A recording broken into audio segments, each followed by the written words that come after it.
Saudara, Risma mengaku terketuk hatinya dengan hikayat Nabi Yunus untuk tidak meninggalkan warga Surabaya saat masyarakat membutuhkannya. Meski diakui, isu yang menerpa dirinya tidak mudah dilalui. Berikut ungkapan pemikiran Risma dalam talk show Pemilu Liputan 6 Indonesia Baru yang tayang tadi malam.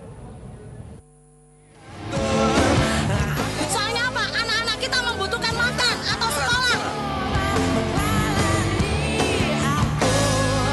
Orang yang sakit, banyak orang yang menderita karena yang kita kerjakan.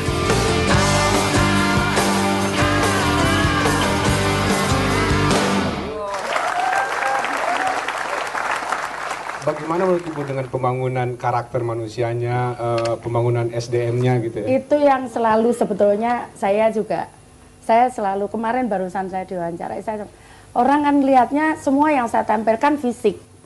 Justru saya sekarang mulai start, meskipun saya seorang teknik, saya justru konsen di sumber daya manusianya. Saya justru konsen di situ. Pada waktu saya jadi wali kota, saya punya lembaga khusus untuk nakani anak yang nakal-nakal. Dulu masih kelas 5 SD, mabuk, kemudian suka nyopet, suka nyuri, itu saya kumpulkan. Nah sekarang ada kemarin dapat medali perak SEA Games. Jadi sekarang ada yang mau masuk tinggi profesional, ada yang mau jadi pemain bola. Jadi mulai pembangunan karakter ya Bu ya. Jadi termasuk mungkin ini nih, Bu Risma ini sepertinya di Surabaya ada kalau nggak salah 5 lokalisasi ya Bu. 3 udah ditutup, benar nggak Bu? Doli. Ya. Doli sulit Bu. Itu termasuk membangun mental ya Bu. Iya, apa ini jadi prioritas juga Bu untuk pembangunan mental karakter gitu? Jadi sebetulnya saya pernah didatangi awal itu. Saya pernah didatangi 20 orang kiai. Bu Risma tutup. Ya saya guyon kiai, saya tidak pernah buka kok, saya suruh nutup gitu. Tapi terus kemudian saya sampaikan, gimana nutupnya kiai, saya kan tidak bisa nutupnya seperti itu. Nah tapi kemudian di perjalanan itu mungkin juga Tuhan menunjukkan. Di perjalanan itu banyak anak remaja kena kasus trafficking. Nah ternyata kalau saya telusuri, saya turun betul, saya dalami bagaimana anak itu, saya ajak komunikasi, itu saya benar-benar turun sendiri.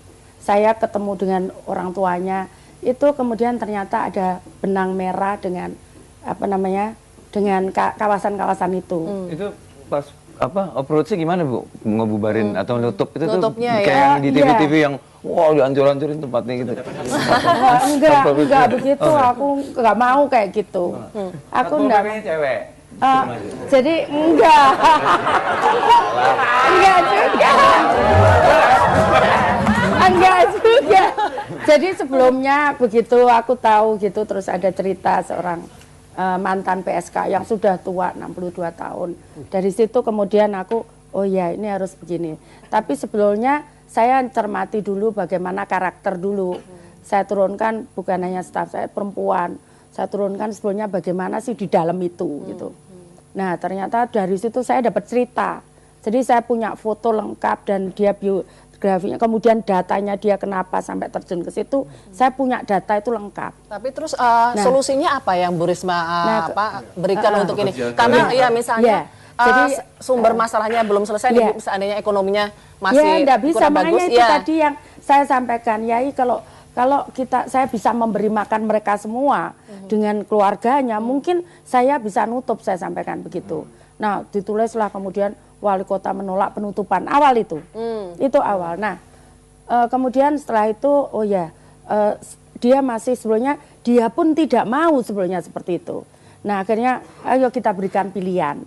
Nah, kemudian saya turun, ada yang, mohon maaf saya tidak bisa sebutkan di sini, tapi kemudian yang terlihat kasat mata adalah kita memberikan alternatif dia untuk pekerjaannya. Nah, misalnya kemudian aja, Bu? Contohnya misalkan saya membuat pelatihan tentang bagaimana menjahit, memasak, dan ini sekarang ada salah satu kawasan yang sekitar bulan Mei tahun lalu saya tutup, sekarang ini sudah bisa ekspor. Itu hasil-hasil mbak-mbak itu.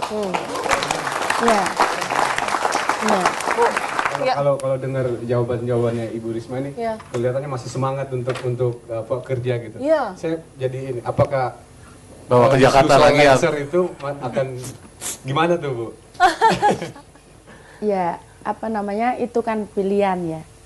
Itu kan pilihan. Saya tidak, terus terang tidak punya beban dengan jabatan saya. Karena justru saya sebetulnya berat sekali. Kalau boleh milih saya enggak. Karena ini pertanggungjawaban saya bukan hanya pertanggungjawaban ke masyarakat. Tapi pasti kelak, karena Surabaya wali kotanya cuma satu gitu. Pertanggungjawaban saya kelak di akhirat itu berat sekali. Saya malah pernah bayangkan itu, aduh gimana, kapan apa saya bisa masuk surga gitu. Kalau misalkan satu orang warga saya ngomong, itu dulu zaman saya itu, kemudian saya menjadi menderita kayak gitu. Itu apa saya membayangkan itu, apa saya bisa masuk surga itu, makanya apa namanya, saya tidak mau. Jadi sebelumnya semakin cepat semakin baik gitu. Tapi kemarin diingatkan apa namanya, ada salah satu ya saya bilang, ingat hikayatnya apa namanya Nabi Yunus.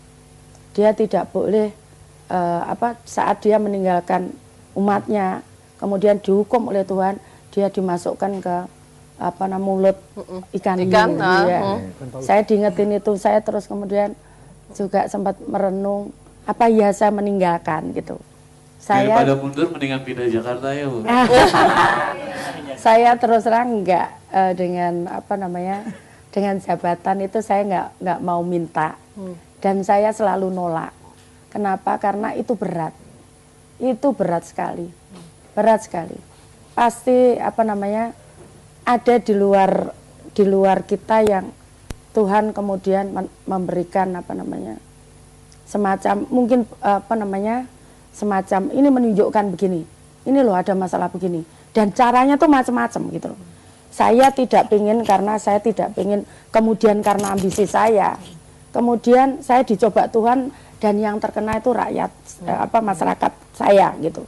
Karena itu saya tidak pernah mau minta, dan saya juga tidak pernah mau mengiyakan, biarlah nanti Tuhan yang menentukan.